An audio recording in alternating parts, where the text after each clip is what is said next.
ऐसे सवाल को आप विद इन 10 सेकेंड कैसे सोल्व करेंगे, चलिए सीखते हैं, क्योंकि हर एग्जाम में सवाल लगभग आते रहता है। सवाल देखिए क्या है, एक आदमी को 480 में एक वस्तु बेचने पर 20% लॉस होता है। 480 में बेचा तो 20% लॉस। आप देखिए, हम मान के चलते हैं कि CP 100 है। आप हमेशा क्या मान के चलते हैं, CP 100 है। तो 20% अगर लॉस पर बेच रहे हैं, मतलब सामान को हम बेच दिए कितना में, 80 में। 100 का सामान था, 20% लॉस पर बेच दिए, 80 में बेच दिए। लेकिन क्वेश्चन कह रहा है कि हम 480 में बेचे हैं। कितना में बेचे हैं, 480 में। तो 480 को नीचे लिख दीजिए और निकालने वाले से गुना कर दीजिएगा। कह रहा है कि 660 में बेचता तो कितना लाभ होता। हमको 660 के बारे में निकालना है, तो 660 से गुना कर देंगे। निकालने वाले से हमेशा गुना करते हैं। 8 छक्का 48, 11 छक्क 66, यानी हम 110 में बेच दिए। 100 का सामान 110 में बेचे, मतलब 10% का लाभ हो गया। चलिए अगला सवाल देखते हैं इसी तरह का। 750 में बेचने पर 25% लाभ हुआ।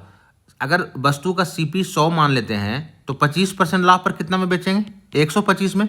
लेकिन क्वेश्चन बोल रहा है कि हम बेचे हैं 750 में, ठीक है। निकालने वाले से गुना करना है, तो कहता है 540 में बेचेंगे तो कितना लाभ होगा या हानि होगा। 540 में बेचने पर क्या होगा, आपसे ये पूछ रहा है, तो 540 से गुना कर दिए, ठीक है। आप इसको सॉल्व कीजिए। आपका 25 पचे 125 और 25 या 75, 5 छक्का 30, 6 बार में कट गया, 6 नंबर 54।